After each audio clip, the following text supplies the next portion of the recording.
ভিডিওটা দেখেন, তারপর কিছু কথা বলতেছি।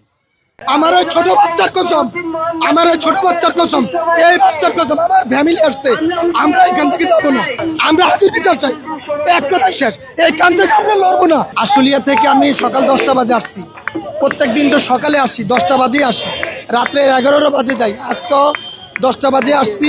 একমাত্র আসার উদ্দেশ্য হলো ভাই হাদি ভাইয়ের যে অনুপ্রেরণা ছিল, ইমানেই চেতনা ছিল যে অন্তত আমি যদি এই দেশের জন্য কিছু নাও করতে পারি, যদি মারা যাই, তাহলে অন্তত আমার বিচারটা যাতে এই দেশে হয়।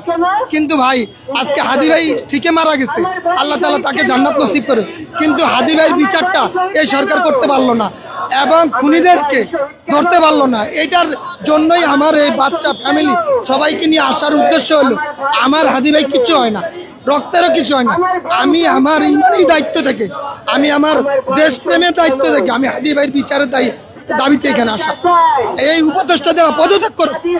এরা স্বরাষ্ট্র উপদেষ্টা লেফটেন্যান্ট কর্নেল, উনি কিভাবে লেফটেন্যান্ট কর্নেল হয়েছে আমার কাছে, আমি ওনার কাছে একজন সাধারণ মানুষ হিসাবে প্রশ্ন যে আপনি কিভাবে লেফটেন্যান্ট কর্নেল হয়েছে। এবং উনি স্বরাষ্ট্রমন্ত্রী, উনি হা করে হাসে, খালি হাসে। উনি হাদি ভাইয়ের বিচার হবে, 7 তারিখে চার্জশিট ঘোষণা দিবে।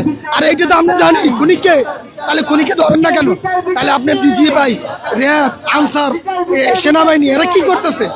এদেরকে তাহলে বহিষ্কার করেন আপনি, আর নাহলে আপনি নিজে পদত্যাগ করুন। আমার একটাই দাবি, আর কোনো দাবি নেই, হাদি ভাইয়ের বিচার হোক ইনশাল্লাহ, আমরা এটাই দাবি চাই। এই সবাই শীত অপেক্ষা করে একটাই দাবি নিয়ে আসছে হাদি ভাইয়ের বিচারের জন্য। হাদি ভাই আমাদেরকে শিখাই গেছে একটাই, যে আমি চলে যাব, অন্তত আমার যে অনুপ্রেরণা, আমার যে ইমানের চেতনা ছিল, অন্তত এই চেতনা নিয়ে অন্তত বাংলাদেশকে সুন্দর একটা সুশৃঙ্খল দেশ তৈরি করার জন্য দেশে চলে গেছে। কেউ জানে না, প্রশাসনের এত গোয়েন্দা বিভাগ আছে, ওনারাও জানে না। কালকে সংবাদ সম্মেলন করে ঘোষণা দিতেছে হাদির আসামি বিদেশে চলে গেছে, বাইরে চলে গেছে। ওনারা কি সঠিকভাবে বলতে পারছে? ওনারা আমাদেরকে সান্ত্বনা দেওয়ার জন্য এই কথা বলছে যে হাদির আসামি বাইরে চলে গেছে। এটা ওনাদের ভুল তথ্য।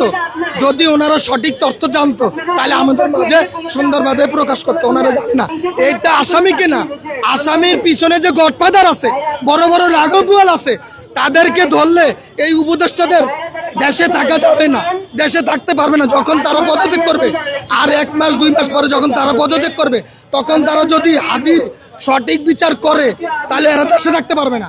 এই জন্য তারা গড়িমিচি করে তাদের সময়টা কাটাইতেছে, যাতে তারা এই সময়ের ভিতরে তারা এখান থেকে চলে যাবে, কিন্তু হাদির বিচারটা হবে না।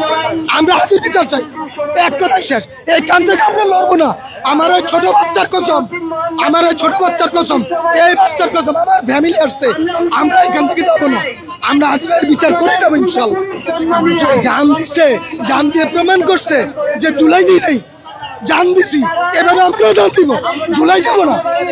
এই জুলাই টিকে থাকবে হাজারো লক্ষ কোটি বছর, এবং যত সন্তান জন্ম হবে সব সন্তান আমার সন্তান হাদির মতো জন্ম হবে, হাদি ভাইয়ের ছেলে আরেক হাদি হবে ইনশাল্লাহ। সবশেষে একটা কথাই বলতে চাই, হাদি হত্যার বিচার চাই।